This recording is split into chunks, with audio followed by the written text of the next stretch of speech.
예, 안녕하십니까. MDMS의 조례을 목사입니다. 오늘의 말씀은 창세기 45장 8절 앞부분이 되겠습니다.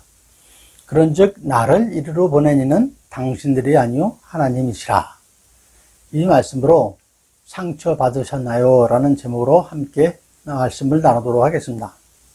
왜 사람들은 상처를 주고 또 받고 할까요? 인간은 사회적 동물입니다. 사람은 혼자 사는 게 아니라 다른 사람과 함께 더불어 삽니다.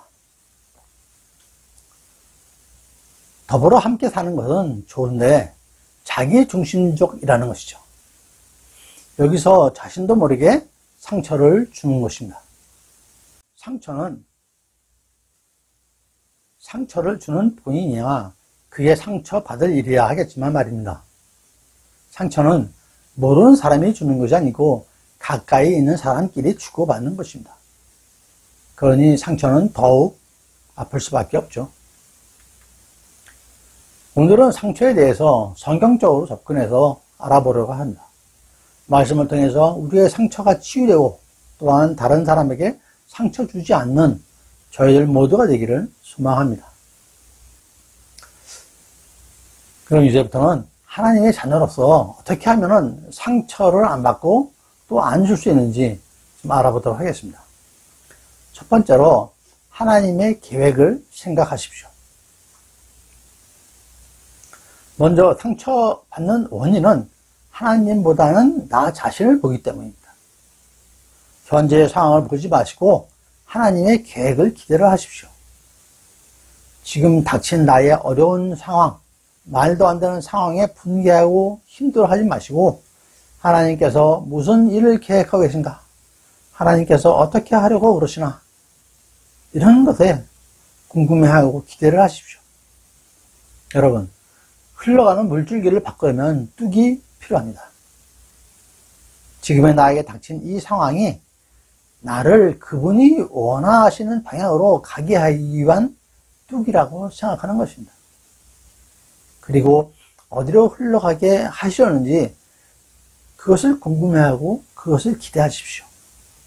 그러니 뚝이 크면 클수록 더 크게 기대하시면 됩니다. 잘 알고 계신 로마서 말씀이죠. 8장 28절에 우리가 알거니와 하나님을 사랑하는 자, 곧 그의 뜻대로 부르심을 입은 자들에게는 모든 것이 합력하여 선을 이루니라 라고 하셨습니다. 어려운 상황의 끝은 하나님의 목적을 이루기 위하여 합당하게 가는 과정이라고 하시는 것이죠. 현재 어려움과 고통과 상처와 같은 이 상황을 보면 더 마음이 힘들어지고 분한 마음이 들 수도 있고 그렇습니다. 하지만 상황을 보지 않고 하나님을 보면 하나님의 계획을 보면 기대가 되는 것이죠. 어떻게 하실지 기대가 되는 것입니다. 오늘의 본문도 요셉이 형들한테 하는 말입니다. 그런즉 나를 이리로 보낸 이는 당신들이 아니요 하나님이시라. 이 모든 것이 하나님의 계획이고 인도하심이라는 요셉의 고백인 것이죠. 마태복음 7장 11절에서도 너희가 악한 자라도 좋은 것으로 자식에게 줄 줄 알거든. 허물며 하늘에 계신 너희 아버지께서 구하는 자에게 좋은 것으로 주시지 않겠느냐 하셨습니다. 주님의 말씀을 의심하지 않고 믿는 것입니다. 기도하면서 하나님의 인도하심을 기대하시기 바랍니다. 두 번째로는 대가를 바라지 마십시오. 상처받는 원인은 보상받으려는 마음입니다. 은혜의 맛을 모르기 때문이죠. 우리는 하나님으로부터 값없이 구원의 은혜를 받았습니다. 그분의 아들이 나 대신 십자가에 못 박혀 죽으시고 죄악 속에서 우리를 구해 주셨습니다. 그렇다고 다른 보상을 요구하지 않으신 거죠. 다만 믿음만을 요구하셨습니다. 그것은 우리가 하나님께 나아가기 위하여 그렇게 요구를 하신 것이죠. 사람들은 자신이 다른 사람에게 준 것은 안 잊어버리는데 받은 것은 쉽게 잊는 경향이 있습니다. 이는 사람이 자기 중심적이기 때문이죠. 앞에서도 말씀드렸지만 사람은 사회적 동물입니다. 서로 그리고 함께 삶을 누리는 존재죠. 서로 돕고 도와주는 존재입니다. 세상적으로 성공한 사람들은 인맥을 강조합니다. 인적 교류를 통해서 폭을 넓히고 필요할 때 필요한 사람으로부터 도움을 받을 수 있어야 한다는 것이 세상의 논리고 방식이죠. 서로가 성공의 디딤돌이 되어주기를 바라는 것이죠. 그러면 교회는 어떠한가요? 하나님, 예수 그리스도를 믿는 사람들은 어떠한지요? 성경이 우리에게 세상과 같은 인간관계를 만들라고 말씀하시는지요? 성경 어디에도 그런 말씀은 없습니다. 성경에서는 주님만을 의지하라고 합니다. 다른 것에 의지하면 그게 곧 우상이 되는 것이죠. 그렇습니다. 성경에서는 주님만을 의지하라고 합니다. 변함없이 한결같이 우리를 사랑하시는 주님만을 의지하여야 상처를 받지 않습니다. 우리의 죄를 위하여 대속하여 십자가에 달리신 예수님께 우리에게 상처를 주시겠습니까? 값없이 주신 은혜, 우리도 값없이 베풀어야 합니다. 성경에는 예수님께서 죽은 자를 살리시고 안진뱅이, 소경, 혈병 환자, 귀머거리, 나병 환자, 귀신 들린 자, 말 더듬는 자 등 많은 환자를 치유하셨지만 전혀 대가를 받지 않으셨죠. 성경에서는 너희가 거저 받았으니 거저 주라고 하십니다. 마태복음 10장 8절 말씀입니다.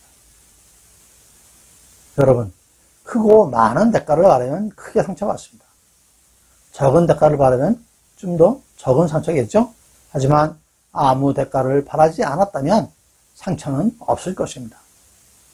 상처의 크고 깊음은 보상 심리의 크기에 달려 있습니다.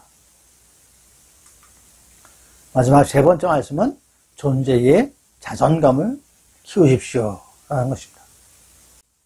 상처의 원인은 자신의 우상화 때문에 그렇습니다.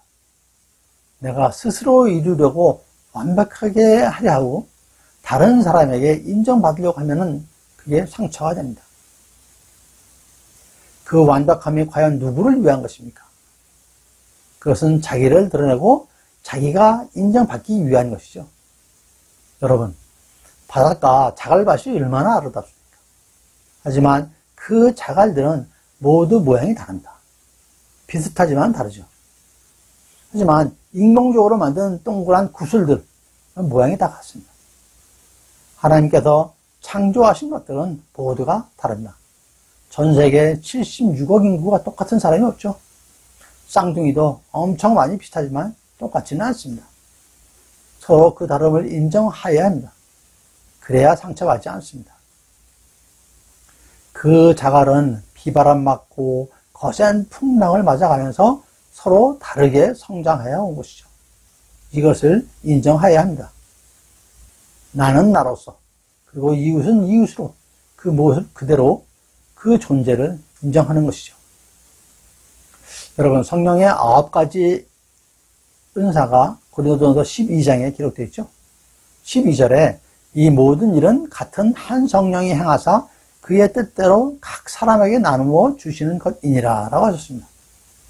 각자에게 다른 은사를 주시고 주시는 은사의 무게와 양, 질 다 다릅니다. 사과이지만 똑같은 사과는 없죠. 그러니 비교하지 마시고 받은 것에 감사하며 열매 맺으면 됩니다. 성령의 열매 9가지는 갈라디아서 5장에 또 있습니다. 성령의 열매 또한 마찬가지죠. 각자에게 맺히는 열매의 종류의 크기, 무게, 질 모두 다릅니다. 그것보다 더 중요한 것은 성령으로 살면서 성령으로 행하는 것입니다. 나의 존재감을 드러내면 육으로 살게 되고 헛된 영광을 구하게 되는 것입니다. 자랑하지 마십시오. 자식 자랑, 남편 자랑, 집 자랑은 물론 하나님의 일을 하는 것 또한 자랑하지 마십시오. 나의 자랑이 상대방에게는 상처가 될 수 있습니다. 그러면 서로 시기와 질투로 노엽게 하고 서로 투기하게 된다고 말씀을 하십니다. 결국 상처를 주고 받게 되는 것이죠. 성경에 작은 일에 충성한 자에게 큰 것을 맡긴다라는 말씀이 있죠. 마태복음 25장 21절 말씀인데요. 여기서 충성의 의미가 완벽하게 한다는 의미가 아닙니다. 헬라어로 피스티스라고 그러는데요. 동사형인 그 피스토스의 어원은 페이도에서 나왔다고 합니다. 이 페이도의 의미가 확신하다, 동의하다의 의미입니다. 디모데전서 4장 12절에서는 피스토스, 피스티스를 믿는, 믿음, 뭐 이런 걸로 번역을 했습니다. 즉, 충성의 의미는 순종인 것이죠. 충성의 순종으로 작은 것에도 온전한 순종을 하는 자에게는 큰 것을 맡기겠다는 얘기입니다. 작은 일을 잘해서 큰 일을 맡기겠다는 얘기가 아니죠. 주님의 일을 하면서 나의 존재감을 채우려고 하지 마십시오. 주님의 일은 나를 위한 것이 아니라 주님께 영광 돌리기 위한 것입니다. 내가 칭찬받고 내가 영광 받으려는 것이 아니고 그것은 주님의 일이 아닙니다. 나의 기쁨이 아니라 주님께서 기뻐하셔야 합니다. 그러기 위해서 내 힘으로 하는 것이 아니라 성령님의 인도하심과 도우심으로 하여야 하는 것이죠. 이것이 비그리스도인이 하는 봉사활동과 그리스도인이 하는 것과의 차이가 있습니다. 또한 실패를 두려워하지 마십시오. 나의 부족함을 가면 뒤로 숨기지 마십시오. 열린 마음으로 부족함을 하나님께 고백하고 성령님께 도움을 청하십시오. 지혜를 주실 것입니다. 나의 부족함을 부끄러워할 것이 아니라 주님께 열린 마음으로 진솔하게 고백하지 않는 것을 부끄러워하셔야 합니다. 이제 말씀을 정리를 하겠습니다. 고난과 환난의 어려움이 있을 때, 그러나 상처가 있을 때 상처를 보지 않고 하나님의 계획하심을 기대를 하셔야 합니다. 지금의 길이 아니고 다른 길이라고 하시는 하나님의 암시로 생각하고 저항하지 않고 순종하는 것입니다. 받아들이는 것입니다. 맺힐 열매를 생각하면 그 고난은 기쁨이 지나가고 상처는 아물고 그 아문 상처에서 새 살이 돋아납니다. 또한 상처는 가까운 사람끼리 주고받는다고 했습니다. 전혀 모르는 사람과는 관계없는 일이죠. 가까운 사람에게 무엇인가 도움을 줄 때 대가를 바라지 마십시오. 바라는 크기만큼 상처도 커집니다. 마지막으로 자신의 가치를 높이 드러내는 게 아니라 자신의 존재감만으로도 만족을 하십시오. 스스로 짐을 지려워하지 마십시오. 주님께서는 우리가 평안을 갖기를 원하십니다. 다른 사람의 만족이 아니라 하나님께서 만족하시고 내가 만족하면 되는 것입니다. 주님께서는 빼어남이 아니라 순종을 원하시는 것입니다. 혹시 상처 받으셨습니까? 황태영 작가의 저서 풀이 받은 상처는 향기가 된다라는 책이 있습니다. 이 책 제목처럼 여러분의 상처가 오히려 주위에 이웃의 아름다운 향기를 바라며 동시에 그 상처가 새살로 덮어지는 그런 축복의 은혜가 넘치시기를 소망합니다. 네, 감사합니다. MDMS의 조래의 목사였습니다.